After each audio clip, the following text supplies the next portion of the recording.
इसमें जो अभी तक एक पहलू जो हमने छुआ मनोज, वो ये कि भाई स्वामी विवेकानंद पश्चिम बंगाल से आते थे, तो वहां पर अभी 9 सीटों पर चुनाव बाकी है। 9 की 9 सीटें तृणमूल कांग्रेस जीत गई थी और उनमें से सिर्फ एक सीट 1 लाख के कम अंतर पर जीती थी, 53,000 से दमदम की। बाकी सब लाख, 2 लाख, 3 लाख का मार्जिन था।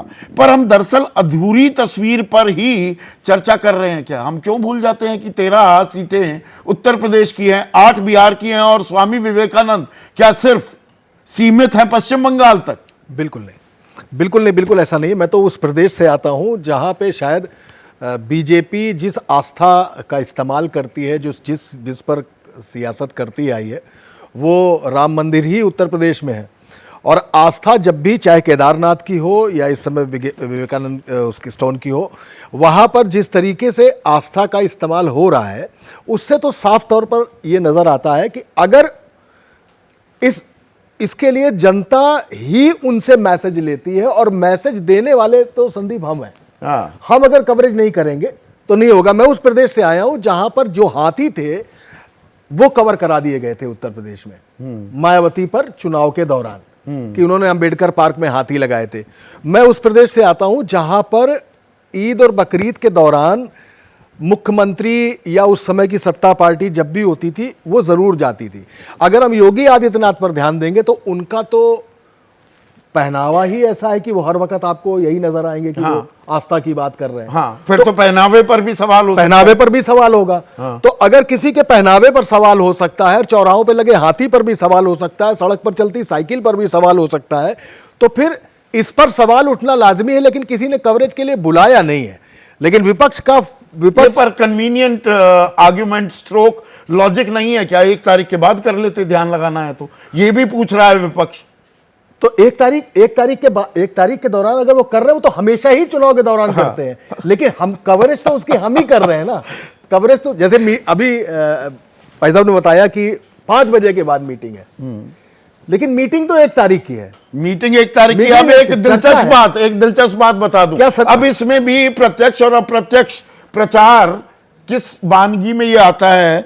मध्य प्रदेश कांग्रेस के ऑफिशियल ट्विटर हैंडल पर अभी क्या ट्वीट हुआ है, एक्स पर, मतलब आसान भाषा में कह रहा हूं, लोकसभा चुनाव का फाइनल सर्वे। 1 तारीख तक आप एग्जिट पोल नहीं दे सकते। फाइनल सर्वे उन्होंने जारी कर दिया है। कांग्रेस गठबंधन 332 सीटें ±5, ऑफिशियल ट्विटर हैंडल। बीजेपी गठबंधन 196 ±5, क्षेत्रीय दल अन्य 21 ±5।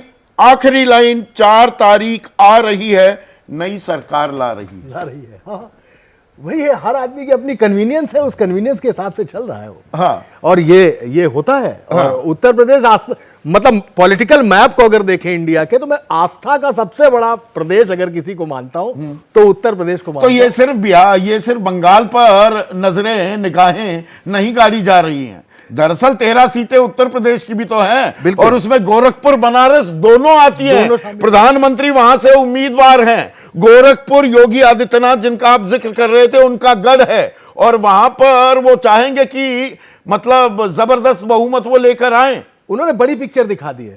वो वहां पहुंच गए था कि बंगाल प्रभावित हो। अगर काशी विश्वनाथ में ही दर्शन कर रहे होते और वहीं जाके धूनी रमा देते, तो ये होता कि बनारस को और उत्तर प्रदेश की और पूरा पूर्वांचल प्लस भोजपुर बेल्ट की जितनी 21 सीटें बिहार तक जाती हैं, उन सब वाया तो वहां तक पूरा प्रभावित होता। जैसे ही घड़ी का काटा दोपहर 2:30 पे आए, बबीता जी का दिल सास बहू साजिश के लिए मचल जाए।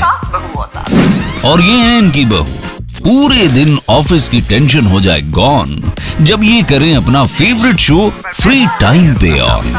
इनकी तरह आप भी देखिए अपना फेवरेट शो अपने टाइम पर, और डाउनलोड कीजिए एबीपी लाइव ऐप अपने स्मार्ट टीवी पर।